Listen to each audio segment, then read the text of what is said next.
Hey guys! Magandang gabi! Welcome back po dito sa Gandara SRU channel. Andito na naman nga po ako ay nagbabalik ang nag-iisa ninyong nagmamagandang ka-legit regards po magatid ng latest update and fresh happenings patungkol sa TVJ. Basta mga balita na may kinalaman po sa Itbulaga, sagot na po natin yan. Ganon din sa mga balita sa loob at labas ng showbiz. Kaya naman kung isa ka sa mga hindi pa nakaka-subscribe, maaari po ninyong pindutin ang subscribe button na nandyan sa baba para maging updated ka sa mga latest na mga balita. At syempre, pakidami na rin po ng notification bell para naman po kayo ay ma-notify sa susunod nating mga videos and updates. Samantala, eto na nga, pag-usapan po natin. Unahin natin pag-usapan ngayong gabing ito ang tungkol po sa labanan muli ng TV5 at GMA Network YouTube channel.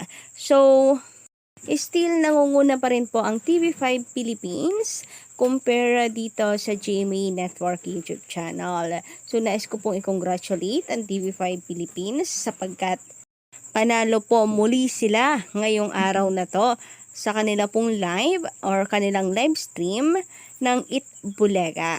So, mula po ito sa isang TVJ defender din na si LM Entertainment.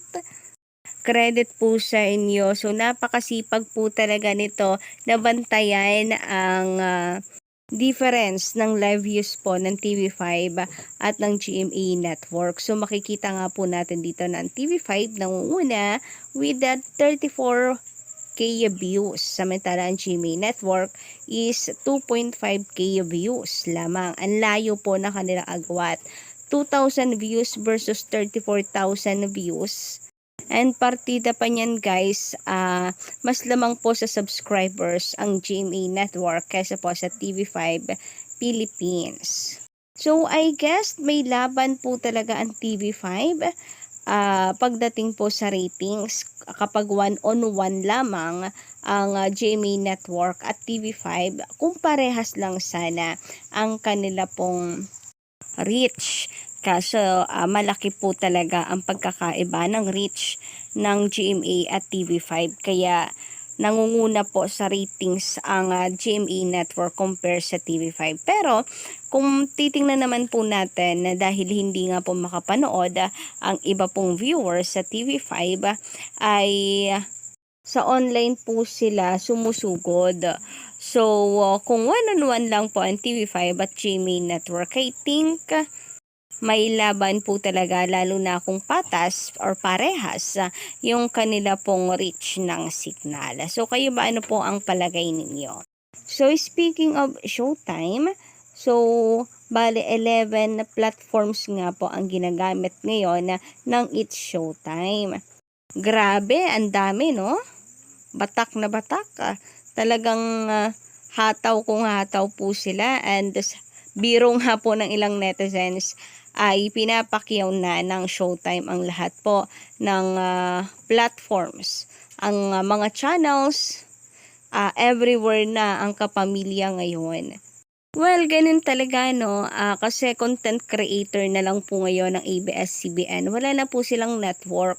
So, content creator na lamang sila. And since marami po ang TV channels na wala pong mga sariling content, so yun po yung nakikita ng ABS-CBN na kanila pong chance. Kasi syempre marami din daw po ang nawala sa ABS-CBN at kinakailangan po nila makaipon na para po sa mga loyal nilang mga kapamilya artist. Pero kung nagkataon, kagaya po ng TV5, meron ng mga sariling content, may sariling artist na kumukhang mahihirapan po ang ABS-CBN. Ganon din kung sakasakaling iba pang channels na kanila pong ginagamit, no? Magtitiis at magtitiis na lamang po talaga sila sa A to Z and Kapamilya channel, and kung kaya rin lang din mag-provide ng All TV, babagsak talaga po ang ABS-CBN. Kapag sa GMA Network naman mukhang Showtime lang yung maaari po nilang ipa-ere doon dahil may sarili nga po itong mga artist, may sarili po itong mga content. Hindi naman maaari yung pailan-ilang artist lang yung isisingit nila sa isang serye tapos puro GMA Networks artist na. No? Kasi marami po talaga ang mawawalan po ng trabaho. Well, yung mga malakas po sa pelikula, sa mga movies, hindi mawawala ng trabaho, no? Kasi yun na lang po ang magiging lugar nila. Kaya talagang swerte pa rin ang ABS-CBN na kung tutuusin kasi marami pong channels ang wala pa pong sariling mga contents and ito yung ginagamit po nila para makipagkasundo like nga po dito sa TV5 na lang, hindi na po tayo lalayo. Anyway, balik po tayo sa ating pinag-uusapan kanina na 11 platforms na ginagamit ngayon ng Showtime. So, sabi dito ni Kapamilya Universe, just in, after 4 years, muling mapapanood or napapanood ang It's Showtime sa Channel 2 via All TV. Mas lalong pinalawak ang fan ng halian sa 11 platforms ng It's Showtime. 4 na free digital TV channels, 1 cable channel, 2 international channel, 3 online live stream. So, yun nga po yung GMA, It's Showtime, then Kapamilya Online Live. Wala na bang ABS-CBN Live? Alam ko meron pa eh. Anyway, sabi pa dito, 1 streaming platform. So, bali 11 daw po yan. 4 plus 1 plus 2 plus 3 plus 1. 11 platforms na kasalukuyan at sabay-sabay na ginagamit po ng Showtime. Grabe. Talagang hataw ang It's Showtime, ang Kapamilya. Samantala, dumako naman po tayo sa mga komento mula sa ating mga nagdaang update.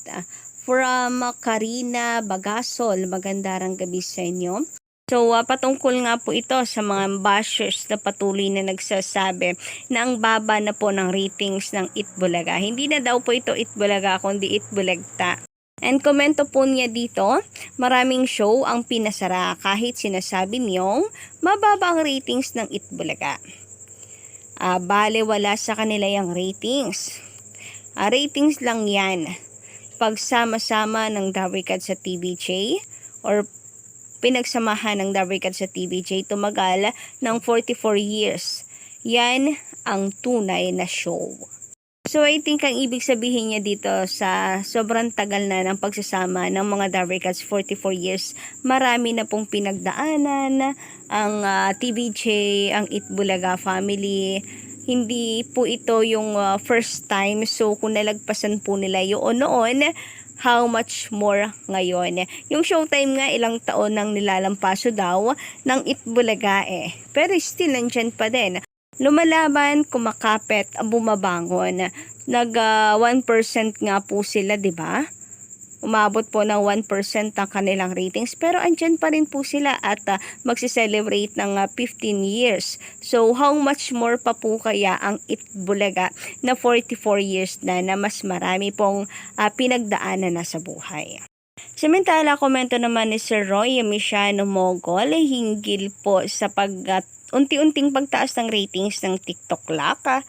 Magandang gabi po pala sa inyo and shoutout o gano'n naman pala GMA7.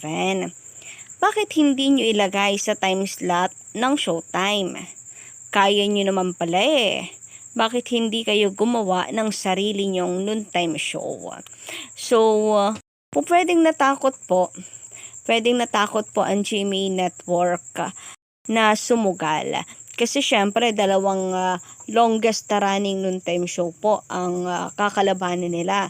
Ang number 1 longest running noontime show sa Pilipinas, ang Itbulaga, plus yung 15 years ng Showtime. Maybe natakot po sila makipagsabayan or kung hindi man TikTok lock, gagawa ng bago. Kaya doon na lang po sila sa win-win situation. Ano man ang mangyari, panalo po sila. Kaya kinuha nila ang Showtime. Pero kung sakaling magdalawang isip itong ABS-CBN, doon na lamang sila sa All TV kasi mukhang nagsasaalbalutan na po sila unti-unti doon. Baka TikTok lock na ang kanilang ipalit Collegiate Dabarkads. Pero po pwede rin naman na nabubuhat lang talaga po ng Showtime. Ito pong TikTok Lock kaya tumataas yung kanilang ratings. Before naman fluff din ito pong TikTok Lock nila eh. So kayo ba guys, ano inyo masisay patungkol dito? Pa-comment ka lang sa baba and don't forget to click the subscribe button and notification bell for more updates.